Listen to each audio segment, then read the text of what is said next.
Critical Role just hired two of the biggest names in Dungeons & Dragons and possibly two of the bigger names in Dungeons & Dragons history, and that's what I want to talk to you about today. Chris Perkins and Jeremy Crawford, the creative minds behind the D&D that you've been playing for over a decade now. They're no longer with Wizards of the Coast. They have joined Critical Role. And this isn't just a job change. I mean, this is a huge shift for tabletop gaming. And, you know, it could change nothing and it could change everything. Let's talk about it. Hey everybody, my name is Philip and I'm a part of the 20 Sides podcast, a D&D actual play podcast that you should definitely check out. And being a part of a D&D actual play podcast, news like this that you hear is always, it's interesting because it means things are shifting and moving in the tabletop community, and I want to break this down. Chris Perkins has been with Wizards of the Coast since the early 2000s. He helped shape iconic campaigns like The Curse of Strahd and Storm King's Thunder. He's a master storyteller and one of the most recognizable faces in the D&D community. Jeremy Crawford, he's been the lead rules designer since 2014. He is the voice of Sage Advice, the architect of how modern D&D actually plays. These two didn't just influence D&D, they helped define what it is today. In April of 2025, both Perkins and Crawford announced that they were stepping down from Wizards of the Coast. That was a pretty big deal, but the real shock came in June, which was when Critical Role dropped the news that they're now leading Darrington Press. Perkins as the creative director and Crawford as game director. Their new mission, shepherding Critical Role's flagship system, Daggerheart. Let that sink in for a second. Critical Role didn't just hire game designers. They hired the game designers who built the most successful editions of D&D probably ever. And what does that mean for D&D? And we'll get to that. But first, what is Daggerheart? If you've been living under a rock and you're a part of the TTRPG community, Daggerheart, it's a brand new TTRPG system from Critical Role. It's a little more narrative, more collaborative, and totally independent from Dungeons & Dragons.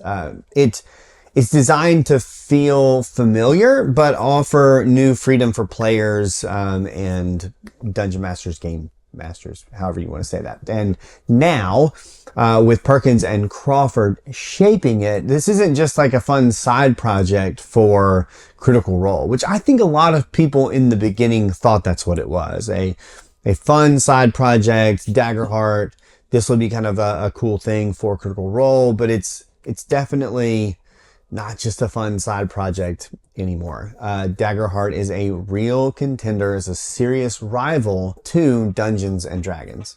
But what does this mean for Dungeons and Dragons? And, you know, Wizards of the Coast, they're feeling the heat. They've dealt with major backlash, the OGL drama, player trust issues, the internal layoffs, all those things. And now they've lost two of their most respective creative leaders. And so what does D&D look like without these guys? Who takes the lead? Can the next edition live up or help what they've built to continue? Or do TTRPG players like myself and yourself start to look elsewhere? And I don't see this as just kind of like competition. Now there's another player next to D&D. It's almost more of like a TTRPG showdown. Critical Role started as a live stream of friends playing D&D, but now they're publishing books, they're creating systems, pulling top talent from Wizards of the Coast. It's not just expansion. It looks like more of a power shift. And the big question now is, will players follow? Will new adventurers roll their first characters in Daggerheart and not in D&D? Because if that happens, this isn't just a fork in the road, it's a whole new path forward. And let's be honest, the crazy thing is Critical Role's numbers have been down They've had great stuff. Like, I'm not downplaying the content that they're creating, but we've seen the numbers for Dungeons and Dragons along with Critical Role slow over time. So what do you think? Do you think this is Daggerheart being a serious rival to D&D, or is this just like a flashy move without any kind of staying power? I think it's interesting to see the shift. I want to know what you think. Let me know in the comments. Is this a good move for Daggerheart, or does Daggerheart start to look more and more like D&D because it's just people from Wizards of the Coast and they're going to build the same thing that they've already built? What do you think? Is it Daggerheart different enough from D&D? Does D&D need to make a shift further towards something like Daggerheart? Does Critical Role see a boost from this? Or was it worth doing any of this at all for Darrington Press?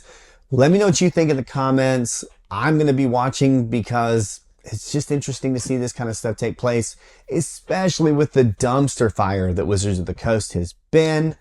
Until then, until we see all this play out, make sure you check out the 20 Sides podcast, where we are playing D&D. We're playing the new edition of D&D and having a great time with it in our second campaign.